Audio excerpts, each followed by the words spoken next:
friends, today we are going to study on chapter 1 biological molecules, subtopic 1.4 proteins, classification of protein. So the learning outcomes for today's video will be classify proteins according to their compositions which are simple and conjugated. So as I said in the previous video, proteins can be classified into structures, composition and also function, right? So in the previous video we have already covered structures. In today's video we will be studying on the protein composition, which are simple and conjugated. So what is the meaning of composition? Composition means how the substance is made up. So in today's video we are going to see how protein is made up. Okay, it's made up of in simple protein and also conjugated proteins. So what are simple proteins? Simple proteins consist of only amino acids, whereas conjugated proteins consist of a amino acid and also a non-protein. So amino acid is a protein. It is combined with a non-protein. This non-protein is called as a prosthetic group. So what is the meaning of conjugated? Conjugated means where a compound is combined with another compound. So if you see here, the amino acid is joined with a non-protein, which is a prosthetic group. So we will see the examples so that you will understand more on what is simple protein and what are conjugated proteins. In this video we study about simple proteins. So the examples of simple proteins are albumins, right? So albumins are found in egg and also in human blood serum, okay? So the egg albumin is nothing but another word for egg white. Okay, so if we see the structure of the egg albumin, which is the protein name is oval albumin, right? So it consists of alpha helices and also beta structures with random coils. So it can be shown that the structure of the oval albumin shows that it is a simple protein. Why? Because it only consists of amino acids, which are proteins. So next is serum albumin. We will see the structure. So if we see here the structure of the serum albumin, right, it also consists of only amino acids, which are protein. Next is globulins. Globulins examples are antibodies and also fibrinogen. So if we see the structure of fibrinogen, we can see that it only consists of protein, which are amino acids. For antibodies, the structure is like this. So you can see that the structure of the protein, the structure of the antibody consists of only protein, which are amino acids. Consists of alpha helices, beta structure and also random coils. So you can see that this is why antibody or the globulins are considered as simple proteins, because it only consists of amino acids. Next is histones. Histones are associated with DNA. So if you can see here in the animal cell nucleus, there is chromosomes, right? Chromosomes are nothing but a long molecule of DNA, right? So this long molecule of DNA need to be in a compact form, right? So that it can fit in the nucleus. So what it will do is the DNA molecule, right? So you'll curl or wind around the histones. Histones is the protein, right? So we can see here that the DNA molecule will curl around the histones. So histones are the simple protein. If you see the structure of the histone, we can see that it consists of only amino acids. Alright.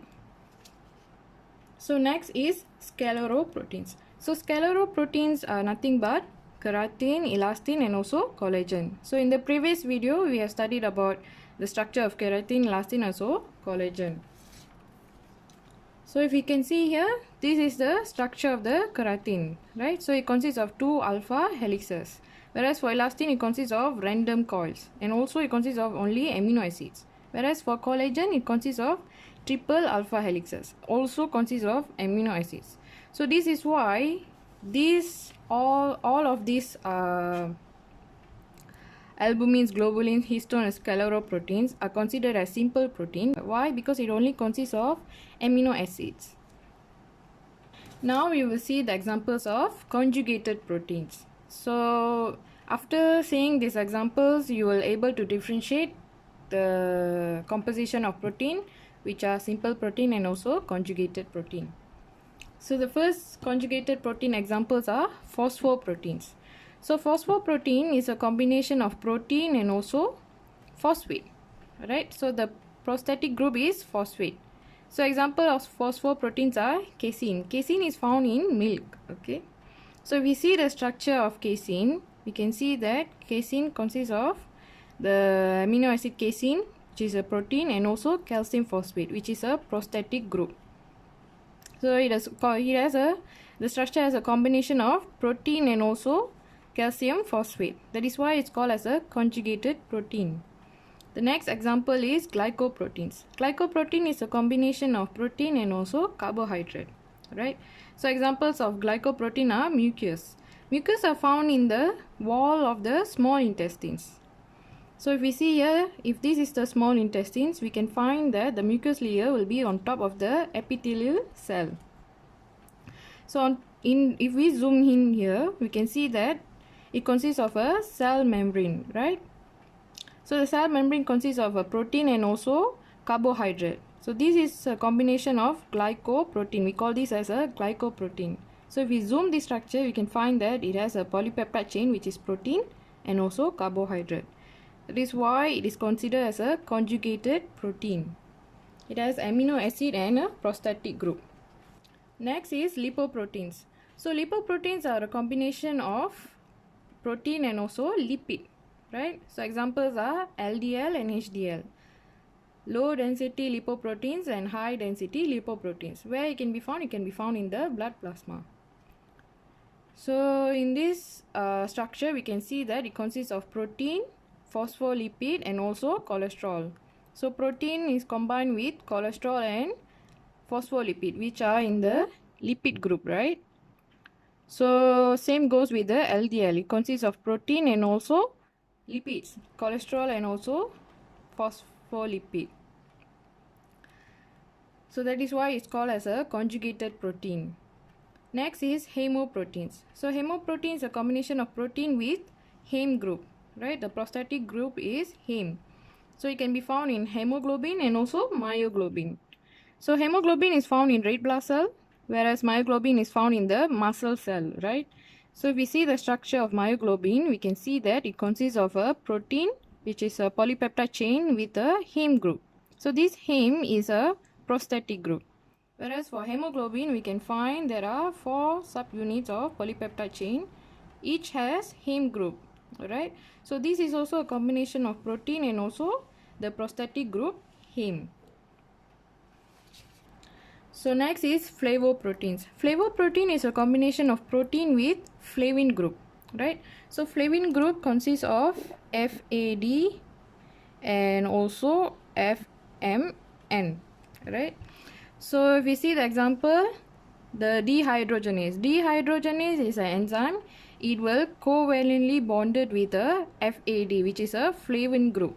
This occurs in the complex 2 of the electron transport chain of the mitochondria. This one we will study in chapter 5 later on, alright? So for now, we just need to know that the structure of the enzyme dehydrogenase will covalently bind with the FAD. Therefore, it is considered as a conjugated protein, which is called as a flavoprotein. So nucleoproteins is a combination of protein and also nucleic acid. So where it can be found? It can be found in the chromosomes and also ribosomes.